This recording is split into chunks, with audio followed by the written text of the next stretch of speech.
Hi friends, welcome to Chetana's world. ನಾವಿವತ್ತು ಒಂದು perfect lunch box ರೆಸಿಪಿನ ನೋಡೋಣ. ಕ್ಯಾಪ್ಸಿಕಮ್ನ ಉಪಯೋಗಿಸ್ಕೊಂಡು ಕ್ಯಾಪ್ಸಿಕಮ್ ರೈಸ್ ಮಾಡೋಣ. ಟೇಸ್ಟ್ ಅಂತೂ ಸೂಪರ್ ಆಗಿರುತ್ತೆ. ಮಾಡೋದು ಕೂಡ ತುಂಬಾ ಈಸಿ. ಹೇಗೆ ಮಾಡೋದು, ಏನೇನೆಲ್ಲ ಇಂಗ್ರೀಡಿಯೆಂಟ್ಸ್ ಬೇಕು ನೋಡ್ಕೊಂಡು ಬರೋಣ. ನಾನಿಲ್ಲಿ ಕ್ಯಾಪ್ಸಿಕಮ್ ತೊಗೊಂಡಿದ್ದೀನಿ, 2 ದೊಡ್ಡ ಸೈಜ್ ಕ್ಯಾಪ್ಸಿಕಮ್ ತೊಗೊಂಡಿದ್ದೀನಿ. ಒಂದು ಆನಿಯನ್ ತೊಗೊಂಡಿದ್ದೀನಿ ದೊಡ್ಡ ಸೈಜ್ದು, 10 ಮೆಣಸಿನ್ಕಾಯಿ ತೊಗೊಂಡಿದ್ದೀನಿ, ಬೆಳ್ಳುಳ್ಳಿ ತೊಗೊಂಡಿದ್ದೀನಿ ಮತ್ತು ಕರಿಬೇವು ತೊಗೊಂಡಿದ್ದೀನಿ. ಅದನ್ನು ಈ ಥರ ಶೇಪಲ್ಲಿ ಕಟ್ ಮಾಡಿ ಇಟ್ಕೊಂಡಿದ್ದೀನಿ. ನೆಕ್ಸ್ಟ್ ಇಲ್ಲಿ ವಾಂಗಿಬಾತ್ ಪೌಡರ್ ತೊಗೊಂಡಿದ್ದೀನಿ 2 ಟೇಬಲ್ ಸ್ಪೂನ್, ಮತ್ತು ಸಾಲ್ಟ್ ತೊಗೊಂಡಿದ್ದೀನಿ, ಕಡಲೆಬೇಳೆ ತೊಗೊಂಡಿದ್ದೀನಿ, ಜೀರಿಗೆ ತೊಗೊಂಡಿದ್ದೀನಿ 1 ಟೀ ಸ್ಪೂನ್, ಅರಿಶಿನ ತೊಗೊಂಡಿದ್ದೀನಿ 1/4 ಟೀ ಸ್ಪೂನ್, ಮತ್ತು ಗೋಡಂಬಿ ಕೂಡ ತೊಗೊಂಡಿದ್ದೀನಿ. ಟೊಮೆಟೊ ತೊಗೊಂಡಿದ್ದೀನಿ, ಇಲ್ಲಿ 2 ಟೊಮೆಟೊ ತೊಗೊಂಡಿದ್ದೀನಿ ಮೀಡಿಯಮ್ ಸೈಜ್, ಮತ್ತು ಕೊತ್ತಂಬರಿ ತೊಗೊಂಡಿದ್ದೀನಿ, ಮತ್ತು ತೆಂಗಿನ ತುರಿ ಕೂಡ ತೊಗೊಂಡಿದ್ದೀನಿ. ಹಸಿ ಬಟಾಣಿ ತೊಗೊಂಡಿದ್ದೀನಿ. ಇದು ತುಂಬ ಟೇಸ್ಟ್ ಕೊಡುತ್ತೆ, ಒಳ್ಳೆ ರುಚಿ ಕೊಡುತ್ತೆ ಹಸಿ ಬಟಾಣಿ ಉಪಯೋಗಿಸೋದ್ರಿಂದ. ನೆಕ್ಸ್ಟ್ ಇಲ್ಲಿ ನಾನು ಪ್ಯಾನ್ಗೆ ಆಯಿಲ್ ಹಾಕ್ಕೊಂಡಿದ್ದೀನಿ. 3 ಟೇಬಲ್ ಸ್ಪೂನಷ್ಟು ಆಯಿಲ್ ಹಾಕ್ಕೊಂಡಿದ್ದೀನಿ, ಮತ್ತು 1 ಟೇಬಲ್ ಸ್ಪೂನಷ್ಟು ತುಪ್ಪ ಕೂಡ ಹಾಕಿದ್ದೀನಿ. ನೆಕ್ಸ್ಟ್ ಇಲ್ಲಿ 1 ಟೀ ಸ್ಪೂನ್ ಜೀರಿಗೆ ಹಾಕ್ಕೊಂಡಿದ್ದೀನಿ, ಮತ್ತು ಕಡಲೆಬೇಳೆ ಹಾಕ್ತಾಯಿದ್ದೀನಿ, ಗೋಡಂಬಿ ಕೂಡ ಹಾಕ್ಕೊಂಡಿದ್ದೀನಿ. ತುಪ್ಪ ಹಾಕೋದ್ರಿಂದ ನಿಮಗೆ ಒಳ್ಳೆ ರುಚಿ ಬರುತ್ತೆ. ಎರಡನ್ನೂ ಆ್ಯಡ್ ಮಾಡಬೇಕು, ಆಯಿಲು ಮತ್ತು ತುಪ್ಪ. ಚೆನ್ನಾಗಿ ಫ್ರೈ ಆಗಲಿ ಇದು.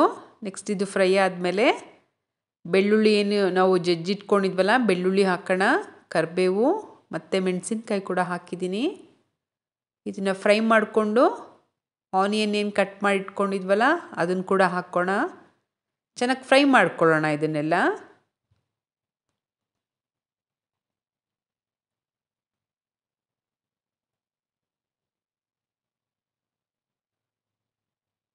ನೋಡಿ, ಚೆನ್ನಾಗಿ ಫ್ರೈ ಆಯಿತು.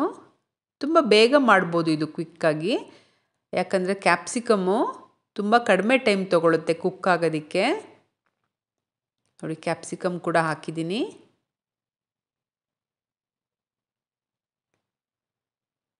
ಚೆನ್ನಾಗಿ ಫ್ರೈ ಮಾಡೋಣ. ನೆಕ್ಸ್ಟು ಬಟಾಣಿ ಕೂಡ ಹಾಕ್ಕೊತಾ ಇದ್ದೀನಿ.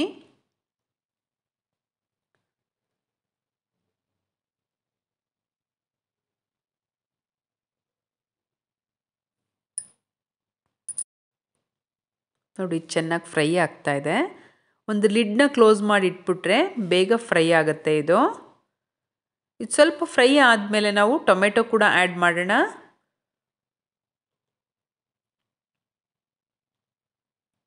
ಟೊಮೆಟೊ ತುಂಬ ಉಪಯೋಗಿಸ್ಬಾರ್ದು, 2 ಟೊಮೆಟೊ ಸಾಕಾಗತ್ತೆ. ನಾನಿಲ್ಲಿ ಟರ್ಮರಿಕ್ ಕೂಡ ಹಾಕ್ತೆ, ಅರಿಶಿನ ಕೂಡ ಹಾಕಿದ್ದೀನಿ ನಾನು.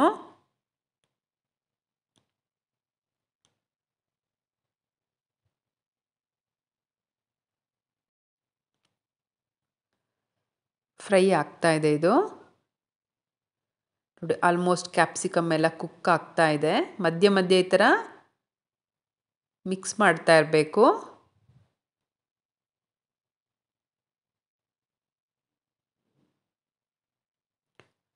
ಇವಾಗ ಲಿಡ್ ಕ್ಲೋಸ್ ಮಾಡೋಣ. ಲಿಡ್ ಕ್ಲೋಸ್ ಮಾಡಿ ಒಂದು 2 ಮಿನಿಟ್ಸ್ ಬಿಟ್ಟರೆ ಸಾಕು, ಬೇಗ ಕುಕ್ ಆಗುತ್ತೆ ಕ್ಯಾಪ್ಸಿಕಮ್ಮು. ನೋಡಿ, ಆಲ್ಮೋಸ್ಟ್ ಈಗ ಆಗಿದೆ, ಚೆಕ್ ಮಾಡೋಣ. ನೋಡಿ, ಇದು ರೆಡಿ ಇದೆ, ಇವಾಗ ಕುಕ್ ಆಗಿದೆ.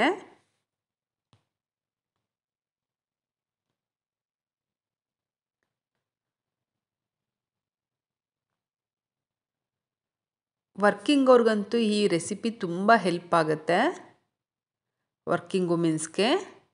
ಯಾಕಂದರೆ ಲಂಚ್ ಬಾಕ್ಸ್ ಕ್ಯಾರಿ ಮಾಡೋದಕ್ಕೆ ಕೂಡ ತುಂಬ ರುಚಿಯಾಗಿರುತ್ತೆ ಇದು, ಮತ್ತು ಕಡಿಮೆ ಇಂಗ್ರೀಡಿಯೆಂಟ್ಸ್ ಉಪಯೋಗಿಸಿ ಮಾಡೋ ಅಂಥದ್ದು. ಇವಾಗ ನಾವು ವಾಂಗಿಬಾತ್ ಪೌಡರ್ ಹಾಕ್ಕೊಳ್ಳೋಣ. ನೆಕ್ಸ್ಟು ಸಾಲ್ಟ್ ಕೂಡ ಹಾಕ್ಕೊತಾ ಇದ್ದೀನಿ.